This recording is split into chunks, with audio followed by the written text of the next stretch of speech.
एक्सेलशियन news में आप सभी का स्वागत है। मैं हूं रितेश गुप्ता। दर्शकों, जैसे कि हम सब जानते हैं कि 12वीं के रिजल्ट आउट हो चुके हैं और अभी हमने आपकी मुलाकात कावेश शर्मा से करवाई थी जिन्होंने टॉप किया था। अब मैं आपकी मुलाकात नगरोटा की बेटी से करवाने जा रहा हूं जिन्होंने जम्मू कश्मीर में 7th पोजीशन हासिल की है। और जम्मू डिवीजन की बात करें तो जम्मू डिवीजन उनका रैंक 4th है। हंसिका, कैसा लगा? सर मुझे बहुत अच्छा लग रहा है और मैं बहुत खुश हूँ। उम्मीद थी आपको कि आप 7th पोजीशन हासिल करेंगी? नहीं, इससे और कर सकती थी? मतलब इतने ही ठीक थे। मैं सेटिस्फाई है जितने नंबर आए आपके? सेटिस्फाइड हूँ। तो थोड़ी और मेहनत की होती तो शायद टॉप भी, अभी भी टॉप में है लेकिन टॉप 1 में भी आ सकते, टॉप 2 भी कर सकती थी। सर तो कैसा एक्सपीरियंस रहा आपका? सर बहुत ही ज़्यादा अच्छा। और जब मुझे पता चला कि मेरे 98% है तो मैं काफ़ी ज़्यादा खुश हुई और घर वाले भी काफ़ी ज़्यादा खुश हुए। लेकिन जब पता चला कि ऑल इंडिया मतलब पूरी जम्मू एंड कश्मीर में 7th रैंक है और ज़्यादातर श्रीनगर के थे और जम्मू में मतलब मेरा ही, तो उसमें बहुत ज़्यादा खुशी और घर वाले भी बहुत खुश थे। गर्ल्स की पर्टिकुलर बात करें तो गर्ल्स जो हैं अपने नंबर से जो है मैक्सिमम सेटिस्फाई नहीं होती हैं, वो रीवैल्यूएशन की तरफ जाती हैं। सर मैं अपने मार्क्स से सेटिस्फाइड हूँ क्योंकि मैंने अपने पेपर सारे बहुत अच्छे दिए थे। पर मुझे पता है कि जो साइंस स्ट्रीम होती है उसमें मार्क्स कटते हैं, तो मुझे था कि 95 तक मेरे आ जाएंगे, बट उससे अबव ये मुझे सरप्राइज था मेरे लिए। तो कैसा लगा आपको और क्रेडिट किसको देना चाहती हैं आप अपनी सफलता का? सबसे पहले तो मैं नगरोटा की हूँ तो कोल कंडोली माता को, उन्होंने बहुत मदद की है मेरी। और नेक्स्ट मेरे पेरेंट्स को और देन अंशुल सर को और करण सर को मेरी केमिस्ट्री और फिजिक्स के लिए। केमिस्ट्री की पर्टिकुलर बात करें तो केमिस्ट्री जो है काफ़ी टफ माना जाता है, फिजिक्स भी वैसे टफ ही माना जाता है। कौन सा टफेस्ट सब्जेक्ट जो है आपको लगता था?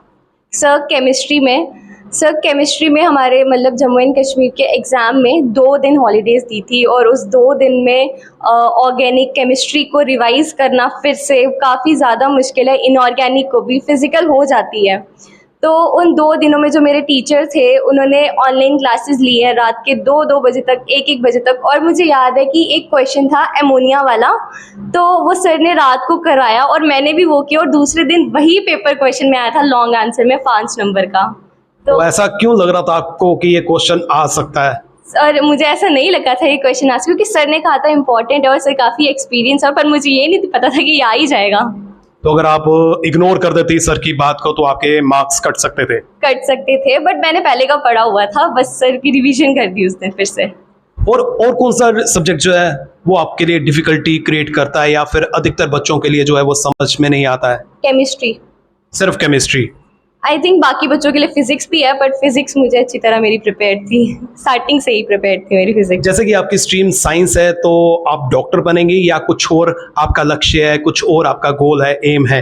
सर मेरे जो बड़े पापा है वो आईजीपी रिटायर्ड हैं, तो मैंने बचपन से घर पे पुलिस वाली गाड़ियाँ देखी है, तो ये भी एक मेरा सपना है कि मुझे एक आईएएस ऑफिसर बनना है। तो सिविल सर्विसेज की तरफ जो है आपका रुझान है? यस सर, बहुत ज़्यादा है। बिल्कुल, आप अचीव कर सकते हैं। इसके लिए आपको थोड़ी सी प्रैक्टिस करनी है, अपना गोल सेट करना है और गोल को अचीव करने के लिए जो मेहनत करनी पड़ती है वो आप करेंगे तो निसंदेह आपको सफलता मिल सकती है। Okay sir. तो परिवार में और कौन कौन है आपके, और परिवार की तरफ से क्या क्या सपोर्ट मिली? टीचर्स की तो आपने बता दिया कि रात को भी सपोर्ट मिली।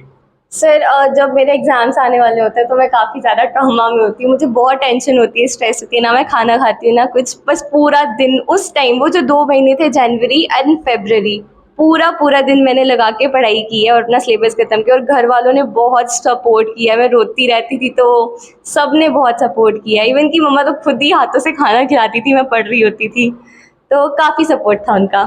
कितना टाइम जो है आप अपने स्टडीज को देती थी और कितना टाइम बाकी एक्टिविटीज में जो है आप डिप्यूट करती थी? सर स्टार्टिंग में तो बाकी एक्टिविटीज़ में भी था और जो ट्यूशन में टेस्ट होते थे वो मैं रेगुलरली अटेंड करती थी।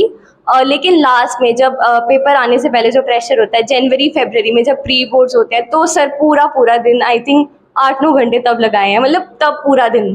क्या ट्यूशन जो है वो ज़रूरी है, कोचिंग ज़रूरी है? नहीं सर, कोचिंग ज़रूरी नहीं है, बट स्टिल जो मुझे लगता है, बाकी मुझे पता नहीं, जेके बोर्ड्स पे के लिए इतने ज़्यादा यूट्यूब चैनल्स नहीं है, स्पेशली जो स्टेट बोर्ड की तैयारी के लिए, तो वो कहीं ना कहीं कमी है यूट्यूब पे। तो आप चाहती हैं कि यूट्यूब में जो है ऐसे पोर्टल्स बनने चाहिए, ऐसे वेबसाइट्स आनी चाहिए? हाँ, क्योंकि हर चीज़ नोट्स मतलब नोट्स मार्केट में मिलते हैं, लेकिन हर चीज़ नोट्स से नहीं होती। तो मतलब मार्केट में सीरियसली यूट्यूब पे JNK बोर्ड की भी, स्टेट बोर्ड की भी पढ़ाई होनी चाहिए। वो पूरी डेरिवेशन समझाना, वो सब कुछ वो नहीं है, वो नहीं है। तो गूगल की बात करें, नेट की बात करें, उससे कितनी आपको हेल्प मिली? काफ़ी ज़्यादा, मतलब गूगल, मतलब यूट्यूब से मैं समझती थी। मतलब बायो तो मैंने बायो की ट्यूशन ही पढ़ी है, बायो मैंने सारी यूट्यूब से ही समझी है और वहीं से की है, और बायो में मेरे 98 है। अब आपका अगला गोल क्या है? कॉलेज लाइफ में आप एंटर करने जा रही हैं, तो कॉलेज लाइफ जो है काफ़ी एक्साइटेड होती हैं और काफ़ी एक्साइटमेंट होती है, और स्कूल लाइफ से बिल्कुल डिफरेंट होती है। तो एक्साइटेड है आप कॉलेज जाने के लिए? यस सर, एक्साइटेड हूँ, बट मोस्टली मुझे यही क्रेज़ है कि मुझे मेडिकल कॉलेज में जाना है। हंसिका, मैं आपसे ये भी जानना चाहता हूँ कि जब हम कोचिंग्स वगैरह लेते हैं तो हमें ज़्यादा पे करना पड़ता है, तो क्या पेरेंट्स के पैसे खर्च करवाना ज़रूरी है? सर, इससे मुझे एक कहानी याद आ रही है। जब मैंने स्टार्टिंग में ओरिएंटल में एडमिशन ली थी स्कूल में अपने, तो मैं अपने मम्मी पापा से बड़ी ज़िद करती थी, मुझे मतलब एक पर्टिकुलर इंस्टीट्यूट है वहीं जाना है, क्योंकि सारे फ्रेंड्स वहीं जाते हैं और उसमें काफ़ी ज़्यादा पैसे लगते हैं। तो तब मेरी दीदी ने मुझे समझाया, ये बेफिजूल के पैसे खर्चने की ज़रूरत नहीं है, हम भी यूट्यूब से पढ़ते हैं, तू भी यूट्यूब से पढ़। तो आई थिंक ये सही भी है। ज़्यादा पैसे दे के मतलब पढ़ाई नहीं होती। जिस बच्चे ने पढ़ना होता है वो कम पैसे में भी पढ़ जाता है, और सीरियसली यूट्यूब पे भी मतलब काफ़ी अच्छी पढ़ाई होती है। बिल्कुल यूट्यूब्स में पढ़ सकते हैं, और जहाँ जिस स्कूल में आपको एडमिशन दिलाई जाती है वहाँ पे तो पढ़ाई होती है गॉसिप के अलावा।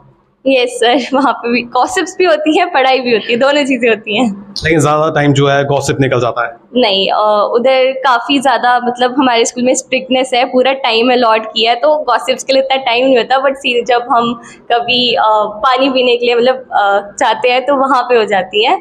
बाकी प्रॉपर टाइमिंग पे क्लास ही चलती है 40 मिनट्स तक। बिल्कुल, गॉसिप भी ज़रूरी है और गॉसिप के साथ साथ पढ़ाई भी ज़रूरी है, और पढ़ाई अगर आप करेंगे तो तभी आप अंशिका की तरह पोजीशन हासिल कर सकते हैं। फिलहाल नितिन गुनोत्रा और मुझे यानी कि रितेश गुप्ता को दीजिए इजाज़त, और आप देखते रहें एक्सेलशन न्यूज़।